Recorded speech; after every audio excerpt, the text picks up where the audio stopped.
माता, अब मैं समझा कि आपने मुझे यहाँ क्यों बुलाया है। मैं तो ध्यान में मग्न था माता। मुझे आभास हुआ कि आप मुझे पुकार रही हैं, और जब आपका स्वर सुनकर मैं यहाँ इस शमशान में खींचा चला आया तो मैं बहुत अचंभित था। मातंगी, जय मातंग, मातंगी, मातंग, मातंगी। किंतु अब मुझे स्पष्ट हुआ कि ये आपकी ही लीला है, और आपने अपनी ही लीला का ग्रंथ रचने के लिए मुझे यहाँ पर बुलाया है। हाँ पुत्र मार्कंडे, मेरी इच्छा है कि तुम मेरी समस्त लीलाओं का विस्तृत विवरण देने वाली पुराण की रचना करो, और उस पुराण का नाम होगा मार्कंडेय पुराण।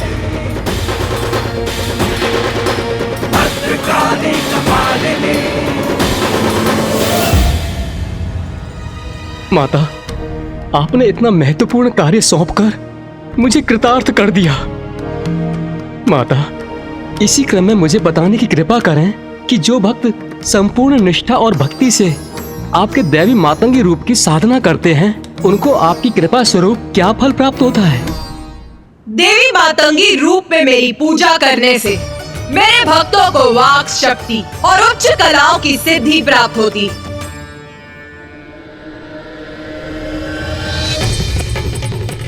श्यामां शुभ्रां सुबालां त्रिकमलनयनां रत्नसिंहासनस्थां भक्ताभीष्टप्रदात्रीं सुरनिकरकरा सेव्यकञ्जाञ्जुयुग्मां नीलाम्भोजां सुकान्ति निशिचरनिकरा अन्यदावाग्निरूपां पाशं खड्गं चतुर्भिर्वरकमलकैर्खेदकं चाङ्कुशं च।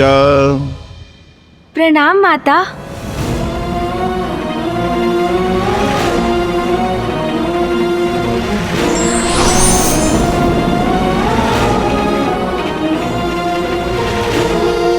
मुझे प्रतीत हो रहा है कि इस विषय को लेकर तुम्हारे मन में अभी भी संशय शेष है। संकोच मत करो, पूछो गणेश। क्या पूछना चाहते हो गणेश? माता, आपने ऋषि मार्कंडे को पुराण की रचना का निर्देश तो दे दिया, किंतु वो आपके दशम स्वरूप को जाने बिना ये कार्य कैसे पूर्ण कर सकेंगे? अभी तो आपने हमें अपने 9 महाविद्या स्वरूप का ही परिचय दिया है। उचित, तो सुनो मेरे दशम महाविद्या स्वरूप की लीला। मैंने संपूर्ण सृष्टि का सृजन तो कर दिया था, किंतु अभी भी मेरा कार्य पूर्ण नहीं हुआ था, क्योंकि अभी सृष्टि सभी प्रकार से संपन्न होने के बाद भी श्री के अभाव में अभी भी अपूर्ण थी, और संसार में श्री का आविर्भाव हो, इसलिए मैंने अपना दशम स्वरूप देवी कमला के रूप में प्रकट हुई। संसार में श्री का आगमन मेरे देवी कमला रूप के माध्यम से ही हो सकता था, जिसके लिए अब उचित समय आ चुका था। इसीलिए मैंने ऋषि भृगु की पुत्री के रूप में जन्म लेकर संसार में श्री को प्रकट किया। किंतु माता, सृष्टि के लिए श्री इतनी महत्वपूर्ण क्यों है? हाँ माता, ये प्रश्न तो मेरे मन में भी उत्पन्न हो रहा है कि पृथ्वी, अन्य लोक, सूर्य, प्रकृति, जीवन और मृत्यु के साथ तो ज्ञान का महत्व स्पष्ट है, किंतु सृष्टि क्या इतनी सामान्य है कि वो केवल श्री से ही पूर्ण हो सकती है? उत्तम, अति उत्तम प्रश्न पूछा है तुम दोनों ने, जिसका स्पष्ट उत्तर दूंगी। श्री का संबंध मात्र धन संपत्ति से नहीं, उसका अर्थ है सभी प्रकार की समृद्धि, अर्थात उर्वरता, भौतिक और आध्यात्मिक संपदा, ज्ञान, स्वास्थ्य और समूचा कल्याण। मैं समझ गया माता। संपत्ति होने पर भी कोई स्वास्थ्य रहित हो सकता है, धनवान होने पर भी कोई प्रसन्नता से वंचित रह सकता है। श्री का अर्थ है सभी प्रकार की कुशलता और प्रसन्नता, जो सर्वाधिक महत्वपूर्ण है। आप सभी को तो ज्ञात है, शिवाय विष्णु रूपाय, शिवा रूपाय विष्णवे। शिव और विष्णु अभेद है, अर्थात दोनों भिन्न भी हैं और दोनों एक भी। इसीलिए समय आने पर ऋषि भृगु ने मेरा विवाह मेरे देवी कमला रूप में महादेव के ही रूप नारायण से किया। किंतु माता, मामा जी की पत्नी तो देवी लक्ष्मी है, तो देवी कमला के रूप में आप उनकी पत्नी कैसे हो सकती हैं? मैं ही शक्ति, मैं ही पार्वती, मैं ही सरस्वती, मैं ही लक्ष्मी, मैं ही महादेव, मैं ही ब्रह्मदेव और मैं ही नारायण हूँ। सभी मुझ में ही है, मुझसे ही है, मेरा ही अंश है। स्मरण करो, सृष्टि का आरंभ मैंने किस प्रकार किया था। दुर्गा क्षमा शिवा धात्री स्वाहा स्वधा नमोस्तुते ओम स्वरूपा काली भवानी भद्रकाली समस्त त्रिदेव और त्रिदेवियां मुझसे ही उत्पन्न हुए, नारायण और देवी लक्ष्मी भी, क्योंकि देवी लक्ष्मी कमल पुष्प पर वास करती, इसीलिए उनका नाम कमला पड़ा।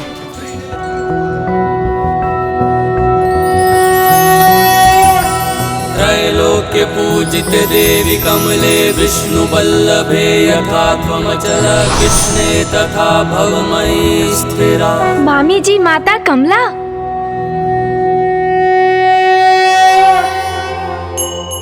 माता, आपके श्री मुख से आपके समस्त महाविद्या के रूपों का विस्तृत वर्णन सुनकर हम कृतार्थ हुए, और अब देवी श्री महालक्ष्मी की कृपा से भी हम लाभान्वित हुए हैं। माता, अब हमें ये भी बताइए कि आपके इस रूप की पूजा करने से आपके भक्तों पर आपकी कृपा किस प्रकार होती है? मेरे अर्थात देवी कमला के रूप में माता संसार की श्री अर्थात देवी लक्ष्मी के रूप में होती हैं, किंतु श्रीहीन होने का अर्थ है कांति से रिक्त होना। श्री के अभाव में सभी धन, संपत्ति, विद्या आदि व्यर्थ है, वे शीघ्र ही नष्ट हो जाते हैं। संसार को श्री युक्त करने हेतु ही श्री महाकाली मुझे प्रकट करती हैं।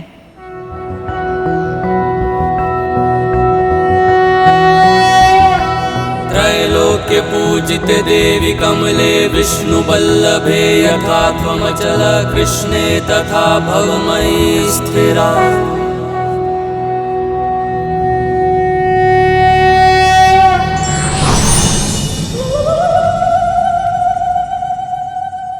इस प्रकार मैं अपने महाविद्या स्वरूपों के माध्यम से संसार का सृजन करती, और उस संपूर्ण अवधि में महादेव मेरे साथ होते। वो शक्तिशाली हैं, क्योंकि उनकी शक्ति मेरे रूप में उनके साथ होती। संसार में जो भी शक्ति व्याप्त है वो मुझसे ही है।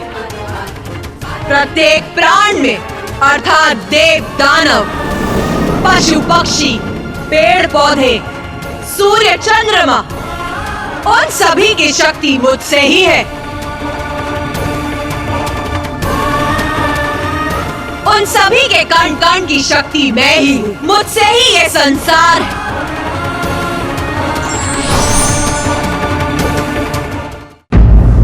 माता, संसार का जन्म आपसे और आपके द्वारा ही होता है। आप ही अपने विभिन्न स्वरूपों में संसार का पालन भी करती हैं। आप अपनी सभी संतानों को प्रकृति के माध्यम से जीवन के लिए जो भी आवश्यक है उन्हें उपलब्ध कराती हैं। उनके दोषों के लिए उन्हें दंडित कर उन्हें उचित मार्ग पर लेकर आती हैं। किंतु माता, क्या यही क्रम अनंत काल के लिए स्थिर है? नहीं गणेश, जन्म मुझसे है, पालन मुझसे है, तो सृष्टि का संहार भी तो मुझसे ही है। सृष्टि का संहार माता?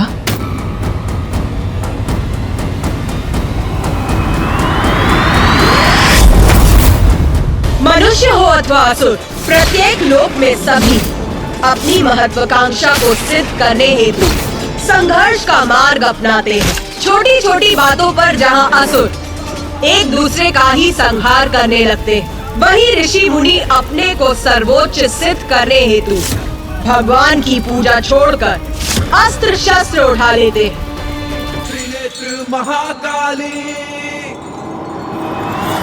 और जब ऐसा समय आरंभ होता तो प्राणियों को सुकर्मों के प्रति सजग करने हेतु मैं खंड प्रलय उत्पन्न कर संपूर्ण जगत को चेतावनी देती। और सर्वप्रथम जो खंड प्रलय मैं उत्पन्न करती वो है सूर्य प्रलय। देवी तारा, देवी तारा, देवी तारा।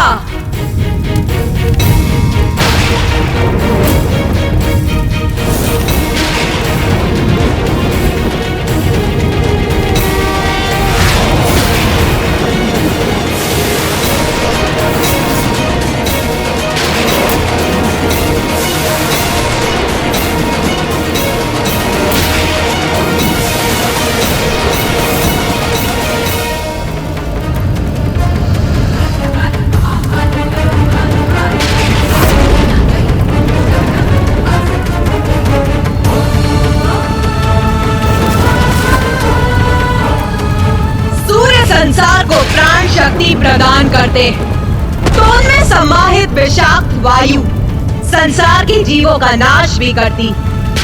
मेरे देवी तारा स्वरूप ने सूर्य को प्रकट किया था और मेरे ही आदेश पर सूर्य प्रलय के समय देवी तारा और भी उग्र हो उठी और तब सभी 12 आदित्य सूर्य प्रकट होते। उन सूर्य की किरणों के प्रचंड ताप और विषैली वायु से मैं संसार के जीवों का नाश भी करती।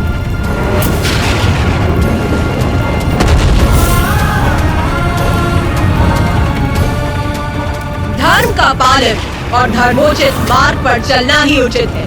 उन्हें ये स्मरण कराने और समझाने हेतु मुझे कभी कभी अकाल जैसी प्राकृतिक आपदाएं उत्पन्न करनी पड़ती हैं।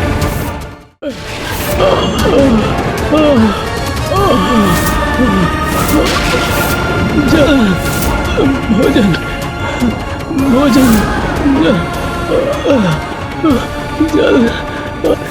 हमें क्षमा कीजिए माता, हमें क्षमा कीजिए माता, हम पर दया कीजिए, हम भक्ति पथ से विमुख हो गए। क्षमा कीजिए माता, हमें क्षमा कीजिए माता, हम पर दया कीजिए, हम भक्ति पथ से विमुख हो गए थे, हमें क्षमा कीजिए। इस प्रकार खंड प्रलय को उत्पन्न कर ऐसी चेतावनी भेजती तो सभी सन्मार्ग पर लौटना प्रारंभ कर देते।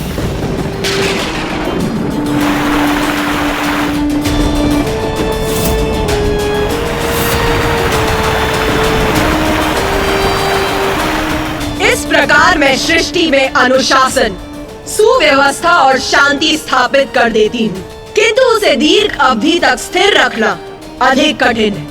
वो किसी न किसी कारण से भंग हो ही जाती है। मनुष्य पुनः अपने पथ से भटक जाते हैं और मेरे क्रोध को जागृत करने का कारण बनते हैं।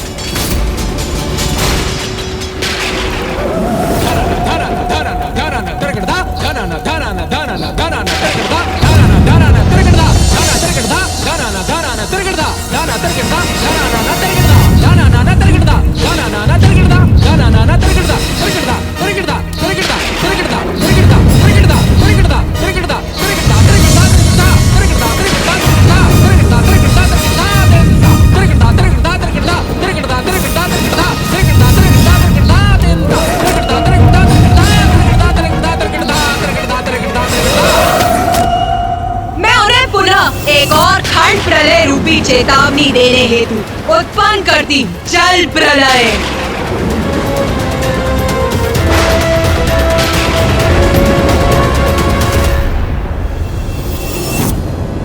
इन खंड प्रलय के रूपों में मैं ये चेतावनी भेजती तो कुछ प्राणी उससे उचित पाठ सीखकर अपने भीतर सुधार लाकर सदाचार के पथ पर अग्रसर होते, किंतु कुछ ऐसे भी होते जो इतने पर भी सद्मार्ग पर नहीं लौटते।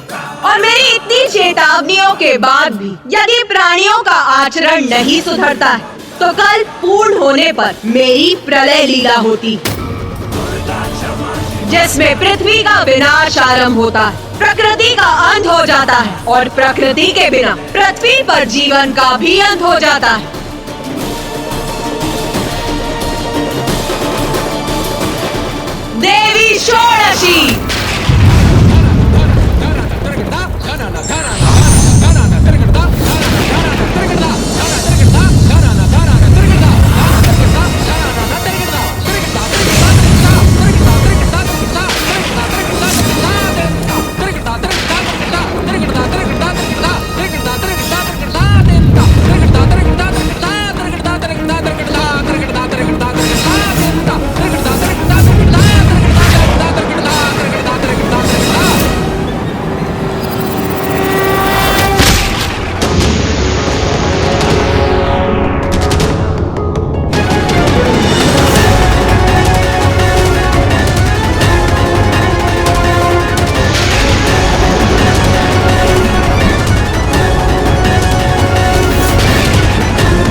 माता, प्रलय में तो सृष्टि पूर्ण रूप से नष्ट हो जाती है, कोई भी शेष नहीं रहता।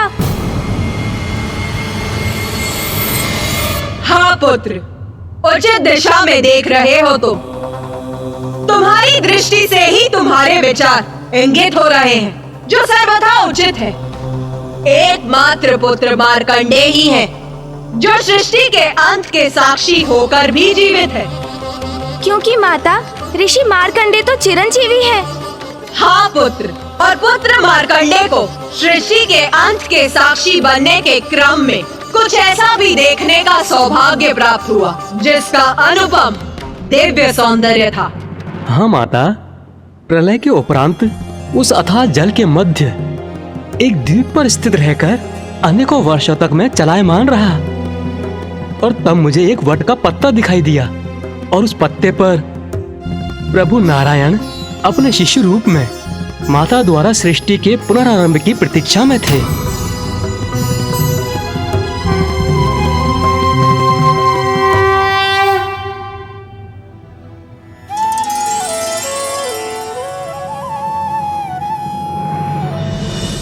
जब ऐसा दिव्य दृश्य उत्पन्न होता है, तब मैं पृथ्वी का पुनः सृजन कर सभी जीवों में प्राण भरती, और जब 4 युग बीत जाते हैं और मनुष्य सुपथ से भटकने लगते हैं, तो मैं विभिन्न संकेतों से उन्हें पुनः सावधान करती, और फिर कल्पांत में प्रलय के माध्यम से मैं सृष्टि को पुनः नष्ट करती, और यही क्रम सदैव चलता रहता है। और फिर एक समय ऐसा आता है जब मैं पूर्ण विनाश करने का निर्णय लेती, और तब महाप्रलय उत्पन्न होती। महाप्रलय? हाँ पुत्र, अभी तो तुमने प्रलय के विषय में सुना, किंतु इससे भी भयंकर और विनाशकारी होती है महाप्रलय, जिससे सभी कुछ नष्ट हो जाता है।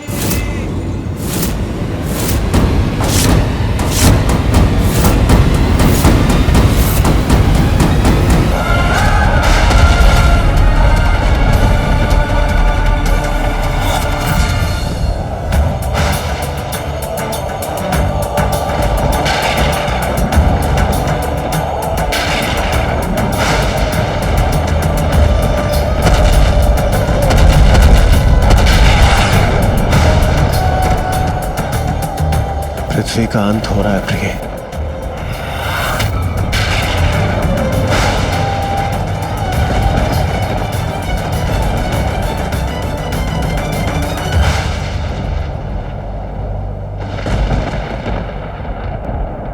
स्वामी,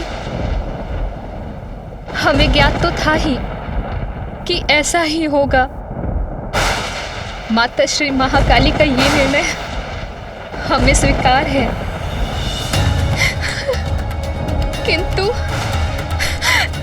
किंतु मुझे मात्र एक ही दुख है कि कुछ अंतराल के लिए हमें एक दूसरे से विलग होना हो। किंतु स्वामी,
है महाप्रलय, सब कुछ नष्ट कर देती हूँ मैं।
होता है तब महाकाली और महाकाल महातांडव कर, महाप्रलय कर, संपूर्ण संसार का, समस्त प्राणी जनों का, देवताओं का, ब्रह्मदेव का, नारायण का, ग्रह नक्षत्रों, तारों और सूर्य का, सभी का नाश कर समस्त संसार को शून्य में परिवर्तित कर देते हैं।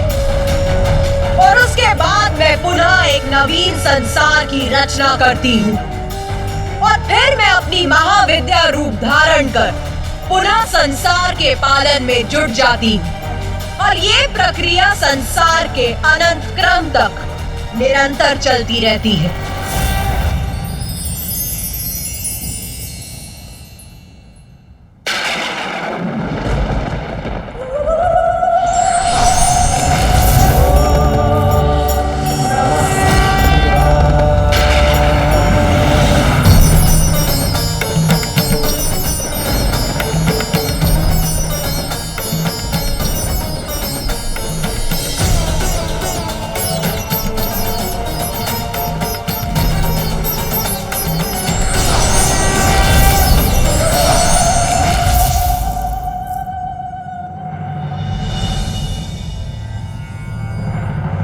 माता, आपकी ही अनोखी लीला आपके ही श्रीमुख से सुनकर हम कृतार्थ हुए।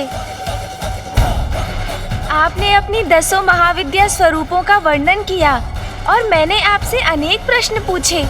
उसके लिए मुझे क्षमा कीजिए माता, किंतु जो भी आपकी लीला का साक्षी बना वो धन्य हुआ माता।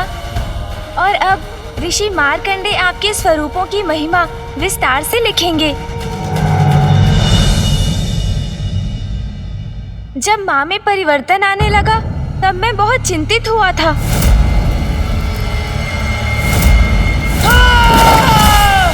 किंतु अब मुझे ज्ञात हो गया कि उसके पीछे कितना बड़ा कारण निहित था। इसलिए अब मैं शांत हूँ माता।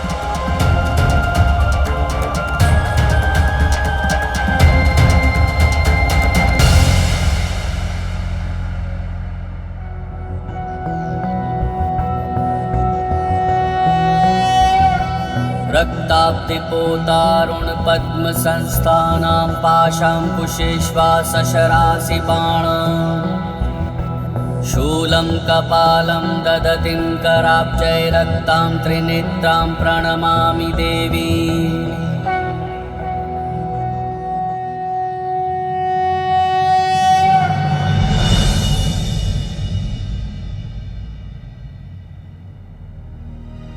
किंतु माता, एक प्रश्न तो अभी भी शेष है। आपने अपने प्रथम रूप में माता मातंगी का ही स्वरूप क्यों चुना, जिसके परिणाम स्वरूप हम यहाँ तक पहुँचे? गणेश, मेरा कथन अभी समाप्त कहाँ हुआ है? मेरे मातंगी स्वरूप के तो अभी और भी दायित्व शेष है। तो माता, कृपा कर हमें वो दायित्व भी बताइए। हाँ माता। गणेश, प्रत्येक लीला का, प्रत्येक घटना का उचित समय होता है। तुम मेरे विभिन्न स्वरूपों और उसकी लीलाओं के बारे में जान रहे हो क्योंकि तुम्हारे लिए ये उचित समय है। किंतु यदि मैं अभी भी सब कुछ उजागर नहीं कर रही तो उसका भी एक कारण है। देवी मातंगी के अन्य दायित्वों के विषय में तुम्हें अवश्य ज्ञात होगा गणेश, किंतु उचित समय आने पर। स्मरण रखना गणेश, मेरी लीला अभी संपन्न नहीं हुई है, वो अभी भी शेष है।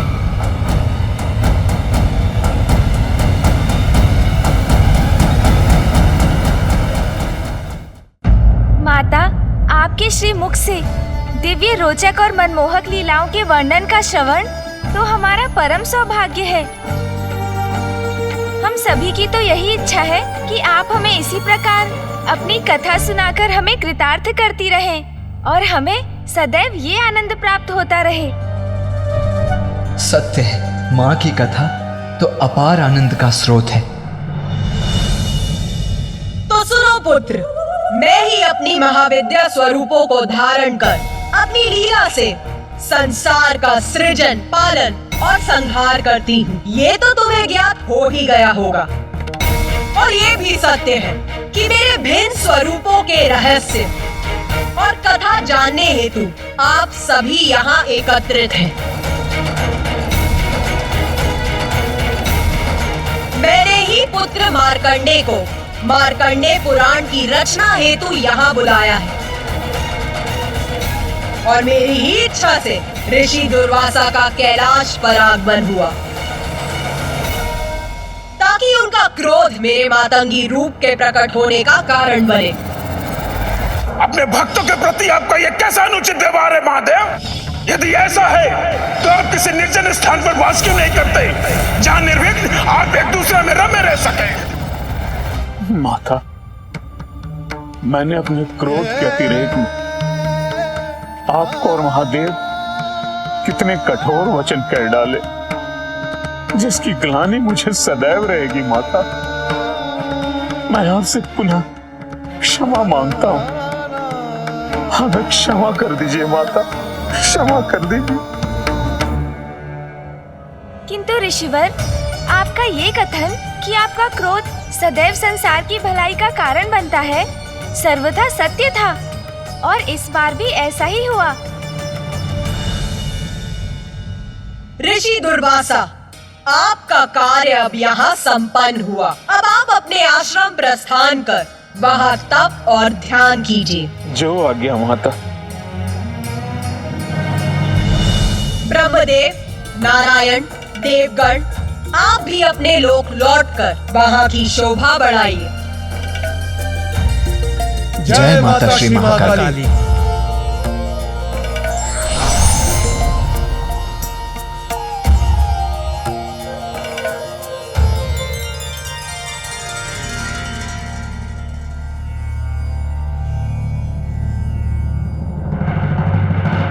गणेश, मुझे ज्ञात है तुम्हारे हृदय में अभी भी प्रश्न शेष है। अपने प्रश्न पूछो पुत्र। माता, आपने समस्त देवताओं को उनके लोक भेज दिया। ऋषि दुर्वासा को भी उनके आश्रम लौटने का आदेश दिया, किंतु ऋषि मार्कंडे अभी भी यही है और जिसका कारण मुझे ज्ञात है। माता, तो कहो, क्या है तुम्हारे अनुसार उनके यहाँ होने का कारण? माता, मार्कंडे पुराण की रचना के लिए तो उन्हें आपकी संपूर्ण लीला ज्ञात करनी होगी ना? तो अभी आपका ये रहस्य उजागर करना तो शेष ही है कि आपने सर्वप्रथम देवी मातंगी रूप क्यों धारण किया।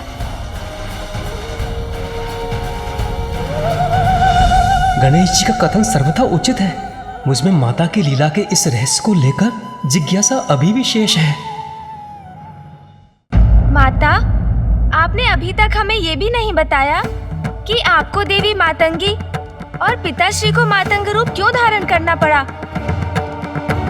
और फिर देवी मातंगी से माँ कौशिकी और स्वयं आप श्री महाकाली का आविर्भाव भी तो हुआ।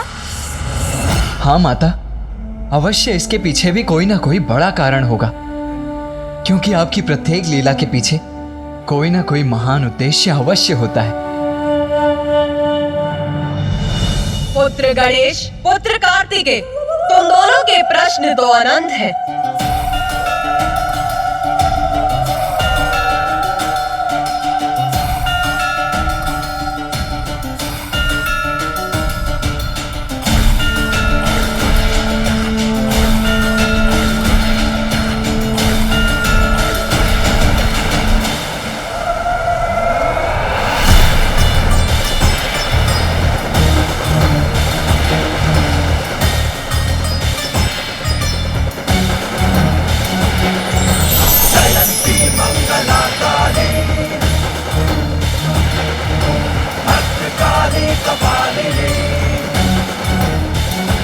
हमारे प्रश्न अनंत हैं, क्योंकि माता की लीला अनंत है।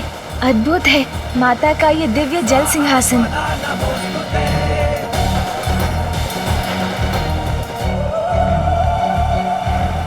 पुत्र गणेश, यहाँ आओ, मेरे निकट आओ पुत्र। जी माता।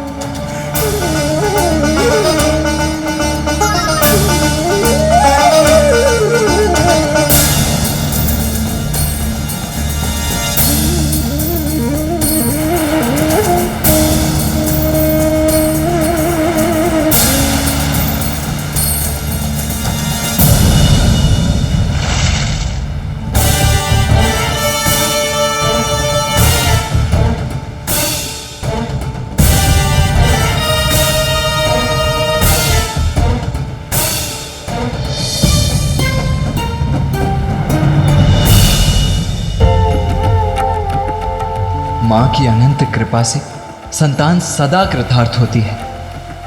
धन्य है श्री महाकाली, धन्य है माता। पुत्र। माँ।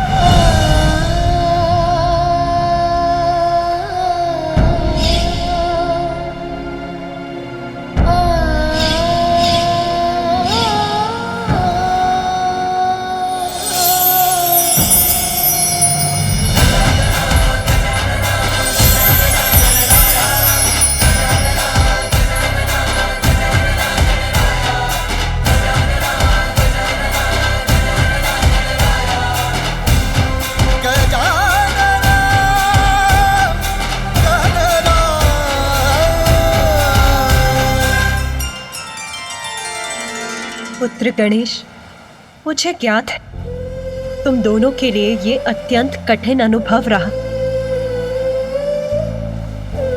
किंतु अपने पुत्रों से दूर रहना तो मेरे लिए भी कष्टप्रद है।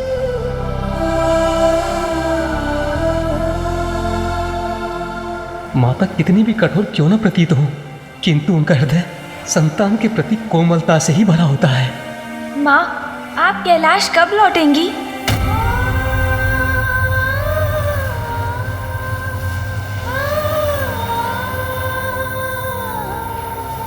पुत्र गणेश, मैं तुम्हें तुम्हारे इस प्रश्न का उत्तर ज्ञात करने की शक्ति प्रदान करती।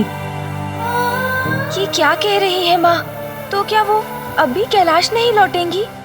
तुम्हारे सभी शेष प्रश्नों के उत्तर मेरे इस स्पर्श में निहित है पुत्र। पुत्र गणेश, तुम अपने नेत्र बंद करो।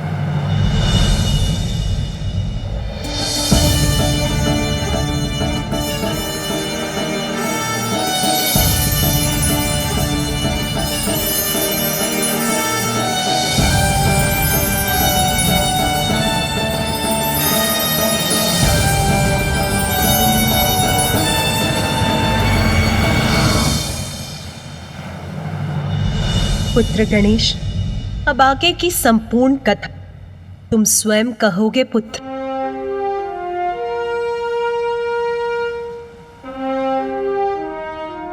आगे की कथा का समस्त ज्ञान मैंने तुम्हें प्रदान किया पुत्र।